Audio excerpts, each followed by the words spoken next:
প্রিয় ভিউয়ার্স, আসসালামু আলাইকুম।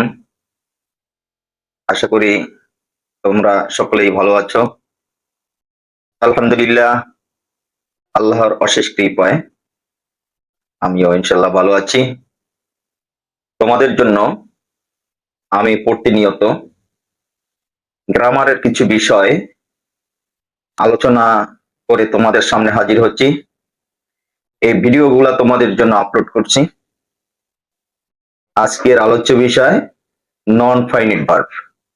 তো নন ফাইনিট ভার্ব এর অর্থ হলো অসমাপিকা ক্রিয়া। যে সকল ভার্ব কোনো সেন্টেন্সে ব্যবহৃত হয়ে উক্ত সেন্টেন্সের বক্তব্য সম্পন্ন করতে পারে না এবং সেন্টেন্সের সাবজেক্ট, নাম্বার এবং টেন্স অনুযায়ী উহার রূপেরও কোনো পরিবর্তন হয় না, তাকে নন ফাইনিট ভার্ব বলে। যেমন, I want to sing a song, আমি একটি গান গাইতে চাই। He wants to sing a song, সে একটি গান গাইতে চায়। He wanted to sing a song, সে একটি গান গাইতে চেয়েছিল। এখানে দেখা যায় যে সাবজেক্টের পরে ওয়ান্ট আবার রূপ পরিবর্তিত হয়ে ওয়ান্টস হয়েছে সাবজেক্টের নাম্বার এবং পার্সনের কারণে, আবার টেন্সের কারণে ওয়ান্টেড হয়েছে। সুতরাং এটা কিন্তু ফাইনিট ভার্ব, এটা নন ফাইনিট ভার্ব নয়। কিন্তু এদের পরিবর্তন হওয়া সত্ত্বেও প্রত্যেকটার ক্ষেত্রেই কিন্তু to sing a song,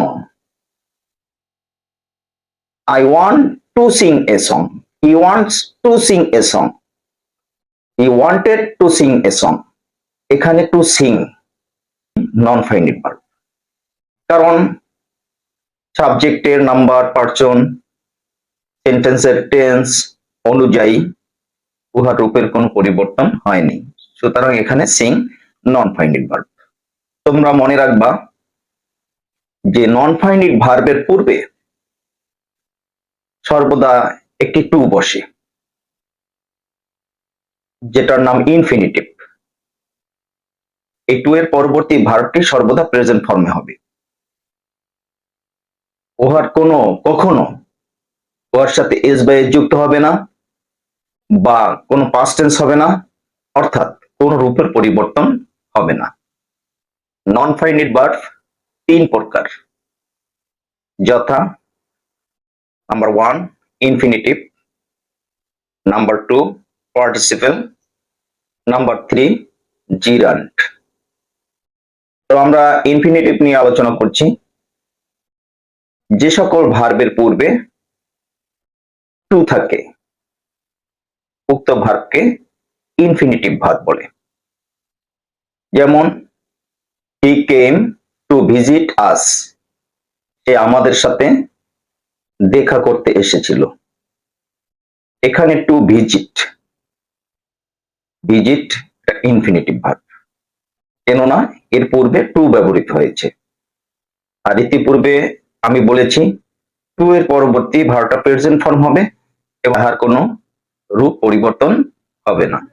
participle, ভার্বের শেষে আইএনজি যুক্ত হয়ে যদি ভার্ব এবং অ্যাডজেক্টিভের কাজ করে তখন তাকে পার্টিসিপেল বলে।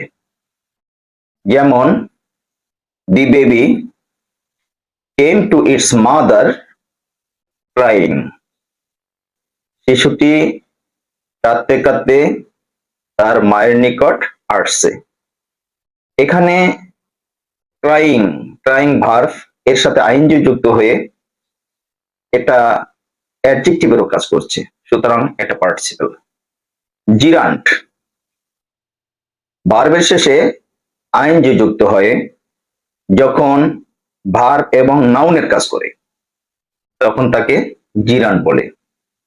যেমন, walking is a good exercise, হাঁটা একটি ভালো ব্যায়াম। এখানে ওয়াকিং, তারপরে ভার্ব আসছে। আমরা সেন্টেন্স গঠনের নিয়ম জানি। একটি সেন্টেন্স গঠন করতে হলে ভার্বের পূর্বে যে বিষয়টা থাকে সেটা হচ্ছে সাবজেক্ট, আর সাবজেক্ট সর্বদা নাউন এবং প্রোনাউন ছাড়া হয় না। তো এখানে ওয়াকিং যেহেতু সাবজেক্ট হিসেবে ব্যবহৃত হয়েছে, তো ওটাকে আমাদের নাউন ধরতে হবে। আর ভার্বের শেষে আইনজি যুক্ত হয়ে ওটা নাউন হিসেবেও কাজ করছে, তাই সুতরাং এটা gerund. Swimming is a good exercise, সাঁতার কাটা একটি ভালো ব্যায়াম। এখানে সুইম এটা কিন্তু ভার্ব, কিন্তু এই ভার্বের শেষে আইন যুক্ত হওয়ার পরে আবার একটি ভার্ব বসেছে। তো সুতরাং ভার্বের পূর্বে যে শব্দটি থাকবে সেটা অবশ্যই নাউন অথবা প্রোনাউন হতে হবে, সাবজেক্ট হতে হবে। সেহেতু ভার্বের সাথে আইনজি যুক্ত হয়ে নাউনেরও কাজ করছে, সুতরাং এটা জিরান্ট।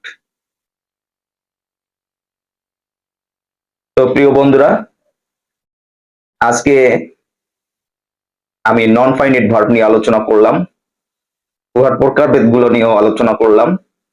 আশা করি তোমরা বুঝতে পেরেছো। তোমরা মনোযোগ সহকারে আমার ভিডিওগুলো বারবার দেখবে। যারা এখনো আমার ইউটিউব চ্যানেল আলোর দীক্ষা সাবস্ক্রাইব করনি, তারা সাবস্ক্রাইব করে পাশে থাকা বেল আইকনটি ক্লিক করবে। তোমরা আমার ভিডিওগুলো তাৎক্ষণিকভাবে পেয়ে যাবে। আর আলোর দীক্ষা নাম লিখে সার্চ দিলে আমার ভিডিওগুলো পেয়ে যাবে, সেগুলো তোমরা মনোযোগ দিয়ে দেখবে।